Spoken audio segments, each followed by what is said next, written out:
Well, let's have a look now at today's newspapers around the world, and our press reviewer, Florence Vimino, joins me here in the studio to do just that. Hello, Flo. Hey, Lorna. So we're going to start off with the International Herald Tribune, because they're talking about the same thing that quite a lot of papers are, Libya, and that united letter from David Cameron, Nicolas Sarkozy and President Barack Obama. That's right. It's called Libya's Pathway to Peace, and it's in the opinion section of the International Herald Tribune. Now, Sarkozy, Obama, and Cameron are all speaking with one voice, and they're saying the Gaddafi must go. They said that they will continue their military action until he leaves. They say it's their duty and their mandate to protect civilians.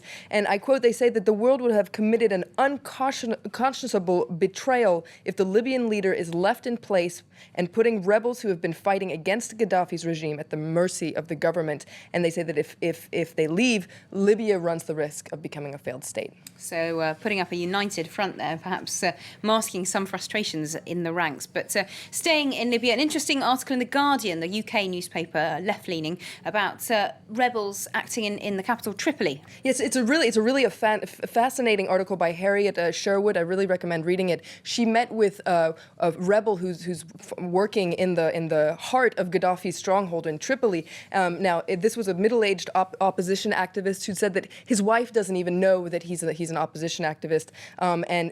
According to him, after attempting peaceful demonstrations in the capital, rebels are now resorting to guerrilla tactics to try and bring down the regime. They're even considering suicide bombings. Now, it's really hard to verify this information to know whether he was actually a rebel or not. But according to other journalists and other who've met with other supposed rebels, it lets you paint a picture of this underground opposition movement in Tripoli and seeing how they operate. According to this rebel, they're using SIM cards bought from migrant workers, for instance. They speak in code. And according to this article, they don't have very much contact with the rebel-held east with Benghazi, which I thought was rather interesting. It's impossible, however, to know exactly how many of them there are. Now, according to this rebel, 50% of Tripoli's population is against Gaddafi, 25% are with him, and the rest are scared. And he says that their number one target is Gaddafi, and they're hoping that members from his inner circle are going to turn on him. And they say as soon as things change,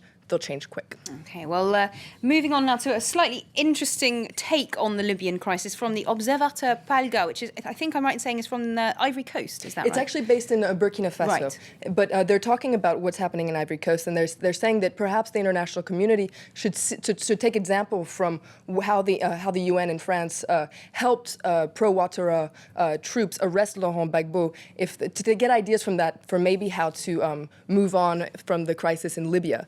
Now, according to the Observateur Palga, things aren't so simple, though, because Libya is no Ivory Coast, and Muammar Gaddafi isn't Laurent Gbagbo. So some interesting links between those two crises there.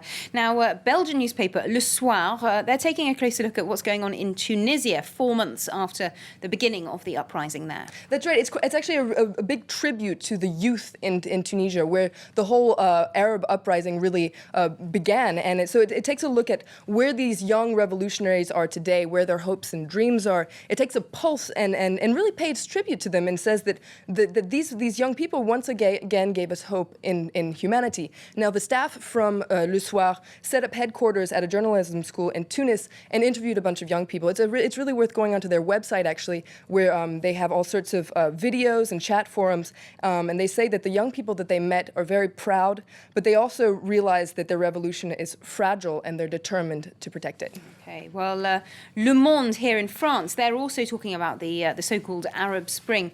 And notably some exceptions to those uprisings as well. That's right. We're going to take a look at a map that's in Le Monde, which shows a map of actually Saudi Arabia and its neighboring countries, where you can see that most of the countries around Saudi Arabia are experiencing social unrest, but not Saudi Arabia. And so Le Monde wonders, why is this the case? And they wonder whether the winds of change are going to blow towards the kingdom. Now, according to Le Monde, the 86-year-old King Abdullah is very popular, but most of all, it's the oil money that lets the regime buy peace within a society. The article also points out that there isn't the country is kind of lacking a spark, a social grievance that would justify such a revolt. Okay, and just finally, the Independent in the UK is talking about an interesting discovery in Afghanistan. That's right. Now, 10 years after the Taliban blew up these two giant statues of Buddha in the Baiman Valley, they're starting to find other statues of Buddha, actually. And they say that this time, the big threat to Afghanistan's these new treasures is capitalism, because in 2007, a Beijing-based mining group signed a $3 billion deal with the Afghan government to exploit copper in that area. And so it says that the clock is ticking for these archaeologists to try to unveil as much of this at the site as possible. So they hope that the Afghan government will step in and try to preserve as much of it as possible. So good and bad news there for perhaps some more Buddhas of Bamiyan. Thank you very much indeed, Florence, for that look at all today's international newspapers.